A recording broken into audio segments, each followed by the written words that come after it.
What are Hi. you doing here? Um, I can't believe you're here. yeah, I didn't think that you'd be here. Do you remember what it was like 20 years ago? Yes.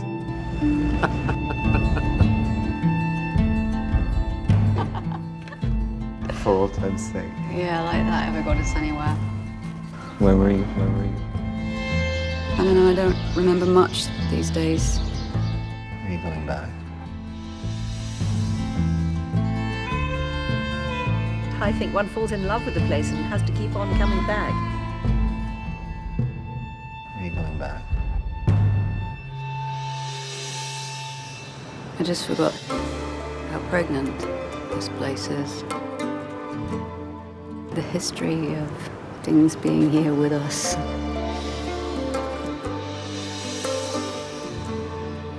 The old world is dying. And the new world struggles to be born. Now is the time of monsters.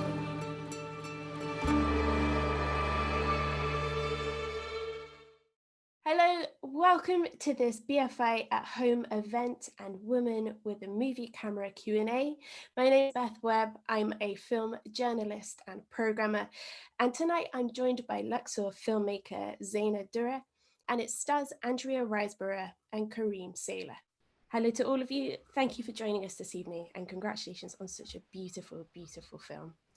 Zeina, I wanted to start by asking you about the concept of this film. Now, I understand the idea loosely came to you in a dream, and I wanted to know what spoke to you so profoundly in this dream that it pushed you to make you want to make this film. Well, I don't dream that much. It's weird because I'm obviously a really, really visual person, but I don't have many vivid dreams. And especially that are unrelated to my day or just like out of the blue. And I'd had some really annoying news about a film I'd been working on for a really long time that my main producer was like, you know what, we'll make this film, but you're going to have to make something else first and then we'll come back to it.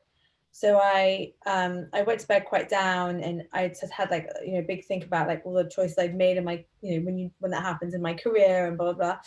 And then I just went to bed, and I had this just kind of dream about this woman walking in Luxor and in the temples, and this dream just wouldn't leave me alone.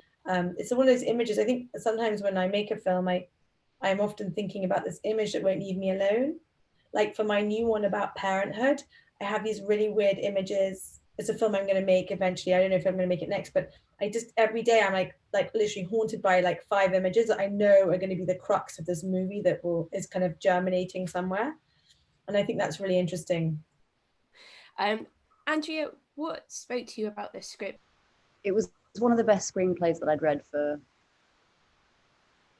a long, long time, and I just loved it. And then I watched her first film, which was so brilliantly funny and sad and sort of such an oddity.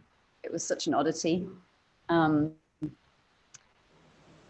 that's really, and the two things together were what inspired me to talk to Zeina, and then Zeina and I got on the phone and we chatted, and it was all incredibly quick. It was really serendipitous the way that this film came together. Oh, it's such a tangible collaboration. Karim, could I ask what spoke to you about the script? Well, I mean, immediately I was extremely sort of drawn by the love story. And I really love the fact that it's in no way self-orientalizing, and it doesn't draw on folklore, and it doesn't exploit the miseries of the Middle East, and it's not on the nose in any way. I love Zeina's subtlety and the fact that she was able to put the most painful elements of the entire story completely in the background, and that it was psychological. I love the fact that it was explored through a woman's journey. I feel that it was something that allowed me to feel a tremendous amount of compassion, and through the love story, even more compassion, and be a little bit of a witness to it. I love that he was an archaeologist, that he was a scholar, an academic, that I wasn't playing somebody who once again was rough. And the fact that it was set in Luxor was extremely attractive to me. The idea that they were gonna walk that fine line between the past and the present, reality, timelessness, this kind of suspended universe in which it takes place, I think worked perfectly well for the psychology of Hannah's character and for the aspects of the love and for the nature of what love is. So all these things completely drew me to the script. But Zeina and I had already worked together, and I was anticipating and throughout the years sort of reading and talking to Zeina about her next project. So I was already in waiting and excited to work with her again. You say that you liked that he was an archaeologist, you liked his profession. Why was it that his trade or what he does spoke to you in his story? Well, because not only was I going to be able to play a character that has some perspective on his reality, but archaeology is something that's outside of geopolitics. And I've played a lot of characters that are trapped in the temporality, in the space of their geopolitics. And geopolitics as they are today in the Middle East, you have to talk about, Abrahamic religions, you have to talk about the borders as they were created after colonization, the borders as they were fought over when those nations were established. And suddenly here you're brought back to a place that precedes all of that. And in the archaeology, there's something that is not only universal, but a reflection of the inner world. In of itself, those temples were created as an outwardly projection of the imagination of those people. So being taken out of the geopolitical context was not only a relief, but the possibility to create a more a fuller character, someone slightly out of time, someone more in touch with the crux of their humanity and not just their circumstances, not just the relative being, but the total being. Absolutely. It lends so much to the conversations that come later in the film as well, that line of work. You mentioned Hannah's journey in the film. Andrea, obviously we're joining Hannah at a time where she's got quite a long-standing relationship with trauma that began from before we meet her on screen, that's pinned to a very specific experience, the doctor in a place of intense conflict. I wanted to know how you prepared for this role and prepared for stepping into these shoes of a woman that bears such extraordinary weight. A lot of reading and something that always I think is invaluable is looking at still images, especially if you can't get to the place and you can't spend time there and you can't perhaps see exactly the same perspective that the character might. And when we come to Hannah, she's so willing to reconnect with the timelessness that Sultan is the custodian of in this piece, really. So she's certainly been at the center of intense circumstance, and it was strange to be in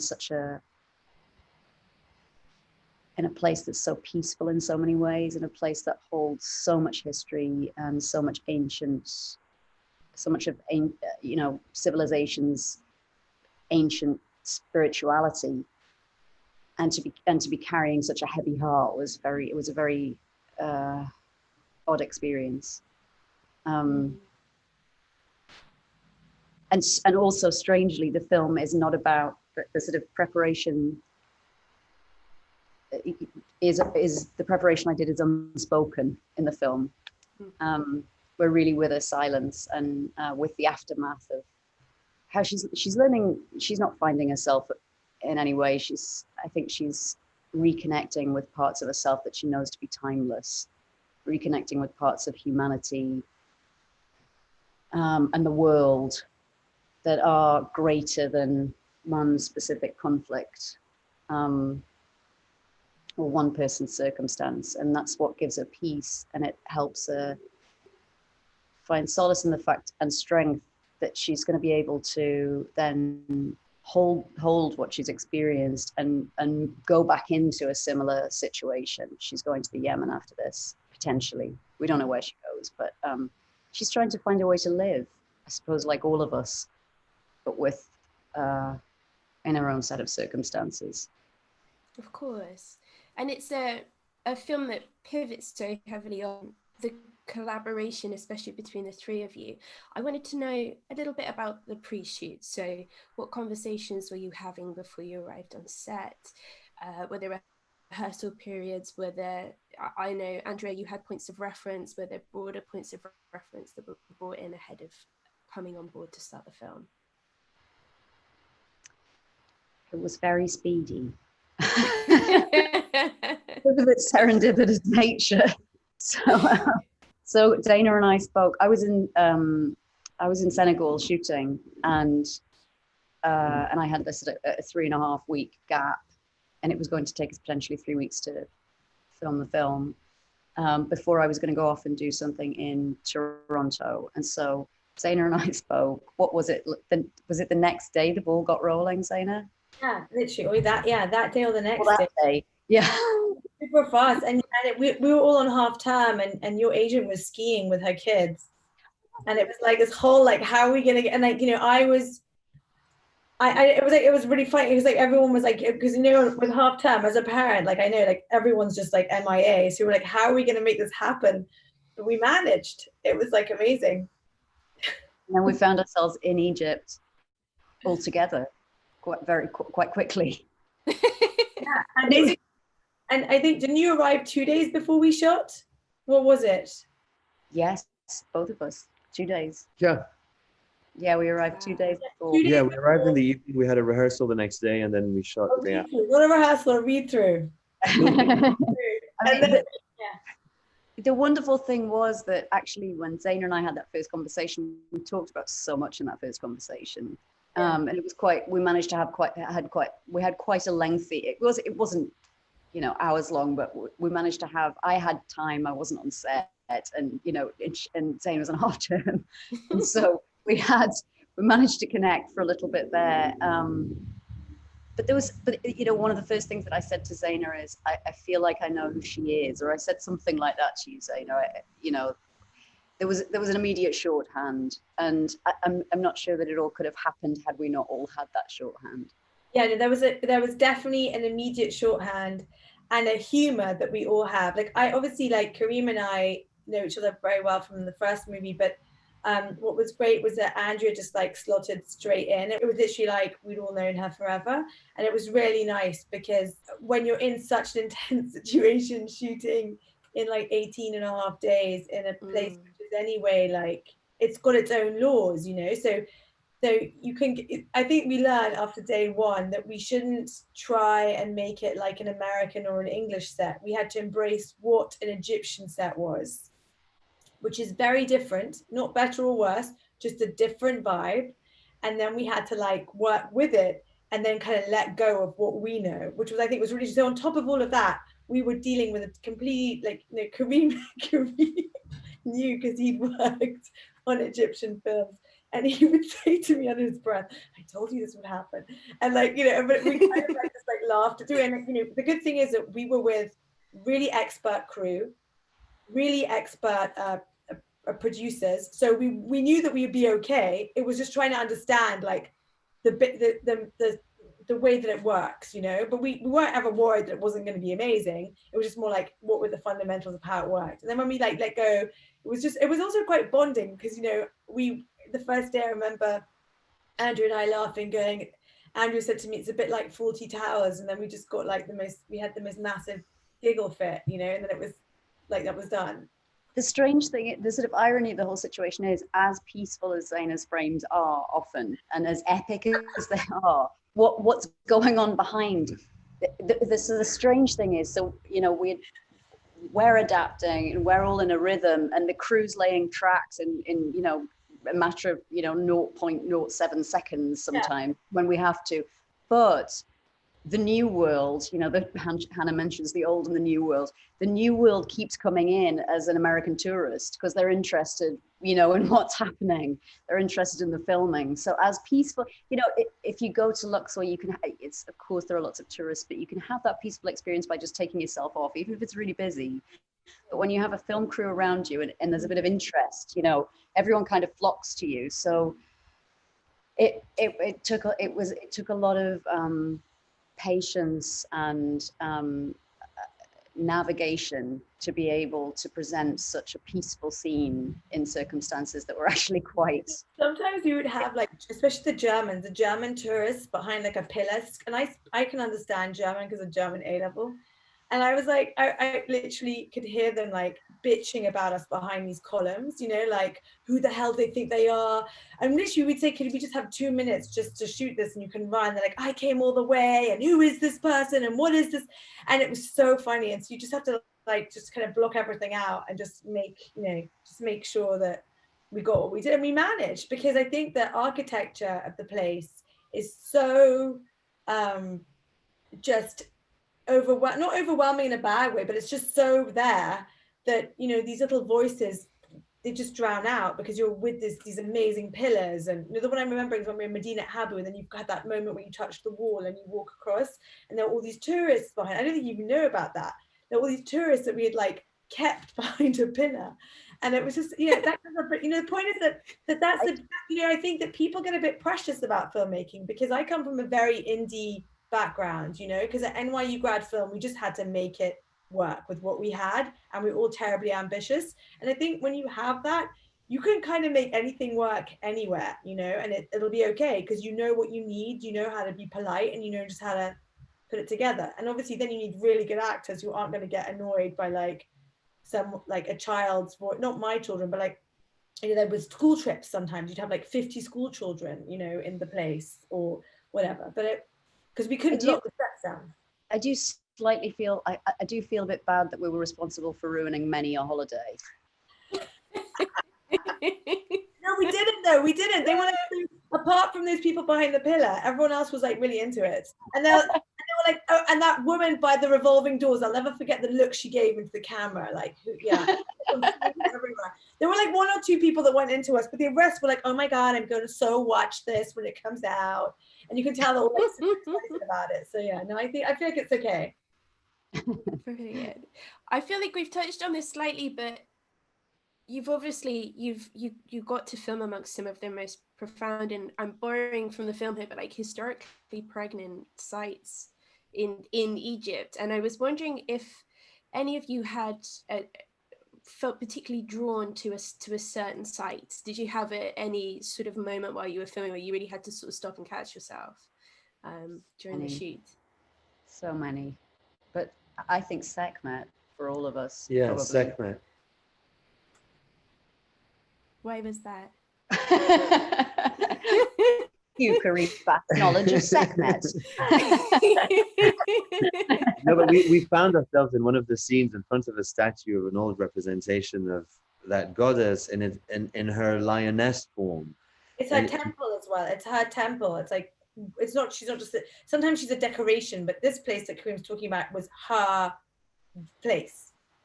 Yes. And there she was, and we were in that tiny room. There was a little bit of an opening in the ceiling of it. There was a square beam of light, not even touching her face, but just, you know, landing in the space between us and her. We were in complete awe, and we were there in the dark, just starting to hear messages coming from Sekhmet.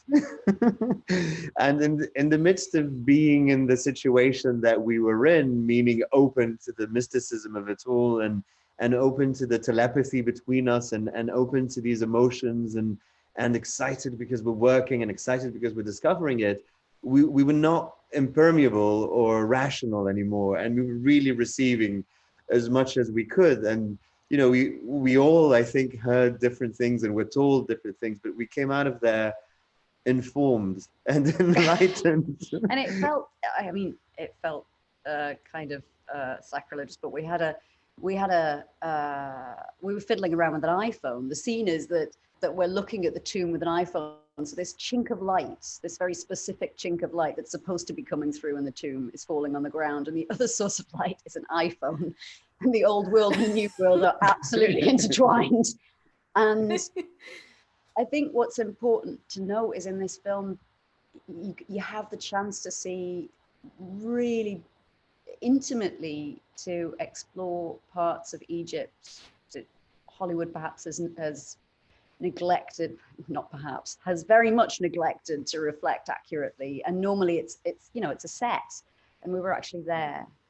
So it was incredibly moving and almost overwhelming. I mean, we all. It was overwhelming and life-changing, really. It was life-changing, honestly. It was just the experience. I mean, I think that the playground that Zeina created was a terrain on which, despite all our rationality and our sort of pragmatic tendencies and our desires, to work in a certain way, something was deconstructed there, because we were given an opportunity to think almost like they did, and to be open to the kind of synesthesia between the representation of reality, the representations of the unconscious, and where these boundaries started melting. And I think that is almost what a psychedelic experience is. It's the definition of a transcendental experience. And I think this is why it's so beautifully connected to the idea of healing in Hannah's journey, and to the idea of growing up and accepting love in Sultan's journey. It's because it is in of itself the description of a fundamental, non-chemically induced transcendental healing experience. So I have this theory. The more I have, because we've all been in lots of Q&As, and every time then you just get to talk and talk. And I really realize now that the basic thing that was happening is that when we were there, time and space would stand still, and we were in a completely different dimension, which also encompassed all dimensions and all histories. And it was like everything was collapsed. It was either collapsed or it was larger than life. I don't know the word for it, but I definitely felt that I wasn't really in a day-to-day reality, which was so beautiful. I'm not in an Orientalist way, but more in the sense that we were almost privy to, it was almost like it was a portal to knowledge that we were in. Does that make sense? We were moving in this ancient portal of knowledge that's very contemporary at the same time. There's a line I know that Sultan's colleague says, where she says that if these spaces feel imbued with past emotions, is that where that line came from specifically? Because that really struck me when she said that. So I had this big conversation with Salima Ikram, the archaeologist. She's like one of the, she's the kind of best archaeologist, Egyptologist. She's amazing. I mean, the best for me, but obviously she's very well respected. And she, I said to her, have you ever had anything supernatural or spiritual happen to you? She goes, any archaeologist that tells you otherwise would be lying. And then we had this huge conversation about it. And I said to her, do you think it's because there's portals, dimensions, like I went through all the theories that like I've been reading about. And she was like, I do believe that when there's a place has been worshipped so long that you cannot help that these walls have this energy.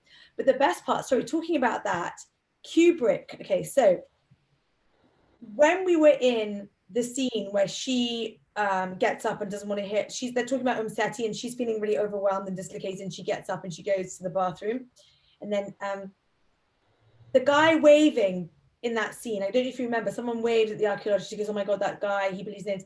That guy was just random. He was just at the restaurant, and he was he worked for Kubrick, and I think he was the guy that timed his negative throughout Kubrick's career. And I just thought, God, like, this is our movie. It's like what are the chances that Kubrick's like, colorist is going to be like sitting in the same restaurant on the day, an hour, having lunch that we're shooting, and then I just use him. I don't even know who he is. I'm like, hey, will you be an extra? You look great. He's like, yeah, sure. You just wave at her. He waved. And he's like, by the way, I worked on all of Kubrick's movies. I'm like, this is crazy. Like, it's like the film had all these crazy coincidences constantly. It's a small coincidence, doesn't mean anything, but it definitely means like when things are going the right way, the kind of cosmos works for you without being like super hippy dippy or whatever. It just really felt like that. Anyway. That's wild. We have to wrap up, but I would like to ask you all a final question, and that is to ask, what are you hoping that people will take away from watching this film? I'm gonna start with you, Andrea. Oh, the film is so subjective, so it's so difficult to determine what people are going to take away. And I really hope that they take away whatever they need to. But I think it's thought-provoking, and I think it's especially in a time when we can't actually step outside really in the way that we could before, and we can't have tangible human connection in the way that we did before. It's almost like stepping into a different space, time, certainly country and environment for a couple of hours. And it's really difficult to make a film that creates that for an audience member. And I really think Zeina has. So I hope that they get to step out of time in the way that we did. Wonderful. Karim? I think that existence is mostly, the bulk of being alive is mostly happening in the inner plane, whether it's about love or healing or processing trauma or looking at one's past or understanding one's present through the circumstances, that it's an interior journey, and that we spend a lot of time focused on what's happening on the outside. And as simple as it is, I think it's a great reminder of how rich the inner world is and how potent working with the inner world can be. How wonderful. Wonderful answers. Zeina, if I could ask you finally. Mine's super simple. I just hope that when people are watching it, I wanted to transport them somewhere, but I wanted them to still be able to deal with what we all go through, which is processing various things that are very uncomfortable or deeply disturbing, because everyone has it. And at the end of the day, knowing that you can have second chances and hope, I think that's really important, especially for women in their, late 30s, early 40s, because no one really talks about that stage in your life, and by that time, certain things are starting to get set in stone, and you have to kind of decide what you're going to take or not take. And I'm really interested in that period, obviously, because it's the time I'm in right now, but also I see so many of my friends around me going through that. And as people all who've had really major feminist upbringings or education, these are things that have never really been discussed. So I find that I really wanted to give people hope, and you can have a second chance and it can all work out, and don't be so hard on yourself, kind of thing. All of this, that's what I hope. Just a Hollywood ending. really dialogueless movie. Well, thank you so much. What a lovely note to end on, and thank you for your time today. Luxor is available to rent on BFI Player now. If you enjoyed this event, please consider donating to the BFI. They are a charity and their venues have been closed for the most recent lockdown, so your support really does mean everything to them. Thank you for watching. Thank you so much to everyone here this evening, and good night. Thank you. Thank you.